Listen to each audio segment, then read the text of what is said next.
Bon après-midi. Je vous reviens avec cette vidéo-là. Je vais répondre avant de sortir. Voilà, je vais au sport, donc je vais quand même répondre parce que je vois qu'il y a plusieurs personnes qui ont interagi par rapport à la vidéo où j'explique la sorcellerie. Je vois qu'il y a beaucoup qui ne comprennent pas la différence entre la sorcellerie et la spiritualité. Voilà, quand vous parlez des mots, il faut chercher à savoir exactement ce que ça veut dire. Comme ça, en fait, ça permet à ce que vous puissiez transmettre les belles valeurs. Donc voilà, je vais essayer. Avant d'y aller, j'avoue que je suis un peu juste, mais bon. Je vais quand même essayer. Je bois d'abord un coup. Oh la rigolade. Je bois d'abord. Comme ça, je vais mieux vous expliquer. Attendez d'abord. Bon. Bonjour, pour ceux qui ne me connaissent pas encore, je m'appelle Mariama.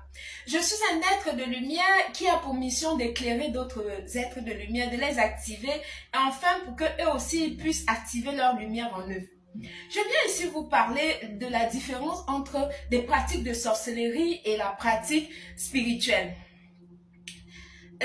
Il y a beaucoup de personnes qui ne comprennent pas très bien ce que ça veut dire, les pratiques spirituelles. Les pratiques spirituelles, ce sont des pratiques qui sont très saines.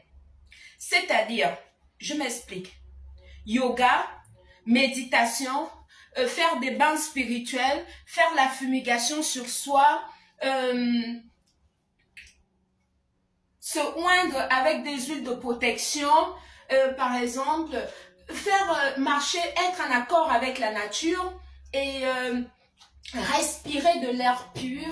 Voilà, faire le journaling, donc c'est-à-dire la marche tous les jours en fait, ça s'appelle le journaling et ça aide à pouvoir s'affiner, à respirer non seulement de l'air pur et ça aide aussi à aérer les poumons.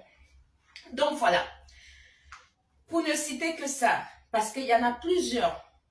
Ça, ce sont des pratiques spirituelles qui sont différentes des pratiques de sorcellerie.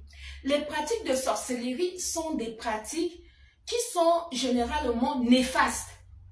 C'est les sorts jetés sur les gens, sur les êtres humains, sur les animaux, l'envoûtement, le contrôle de la vie de quelqu'un à distance, les pratiques de magie noire.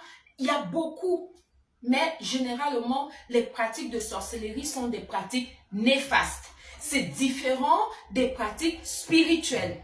Donc voilà, j'espère que cette mini vidéo va vous éclairer parce que quand quelqu'un, il y a beaucoup qui, qui ne comprennent pas et qui disent que les pratiques qu'on fait sur les réseaux sociaux en montrant la spiritualité sont des pratiques de sorcellerie. Non!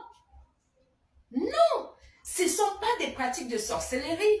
C'est pour ça que, pour répondre à ça, je polémique souvent en disant il n'y a qu'un sorcier qui peut connaître son ami sorcier. J'ai fait une vidéo, même en live, où j'ai même publié des extraits de ce live où j'expliquais comme quoi quand tu me traites de sorcellerie, de sorcière, pardon, je vole sur le balai et toi, tu voles sur le tapis. C'est une manière de te faire comprendre que si toi, tu n'étais pas sorcier, comment tu devais savoir que moi aussi, je suis sorcière? Quand on t'appelle généralement sorcière, c'est parce que ces personnes ont essayé plusieurs choses, de t'envoyer lancer des sorts mystiques, lancer des maladies, lancer des accidents, lancer des choses néfastes sur toi. Et ça n'a pas marché. Ça n'a pas marché. Amener ton nom chez différents marabouts et arriver là-bas, ça a pris feu et tout et tout. Donc du coup, quand ça n'a pas marché pour eux, ils se disent que la protection que tu as sur toi, ce n'est que de la sorcellerie parce qu'ils pratiquent de la sorcellerie et ils pensent que tout le monde est sorcier. Non! Tout le monde n'est pas sorcier. Les pratiques spirituelles ne sont pas des pratiques de sorcellerie.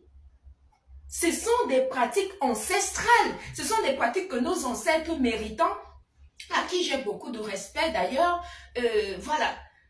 Ce sont des choses que eux, ils pratiquaient. Voilà. Et moi, j'ai choisi de pratiquer exactement ce que mes ancêtres pratiquaient. parce que le sang qui coule dans mes veines, voilà, c'est normal que je puisse pratiquer la spiritualité de mes ancêtres parce que ça m'est légitime. Donc voilà, j'espère que cette mini vidéo va répondre à beaucoup de questions. Et tout, j'espère avoir été brève et claire pour que ça puisse éclairer ceux-là qui ne savaient pas encore la différence entre les pratiques de sorcellerie et les pratiques de spiritualité. C'était Mariama. Bonne fin d'après-midi. Merci. Bisous. Je vous envoie la lumière. Ouais, il faut que j'aille. Hein.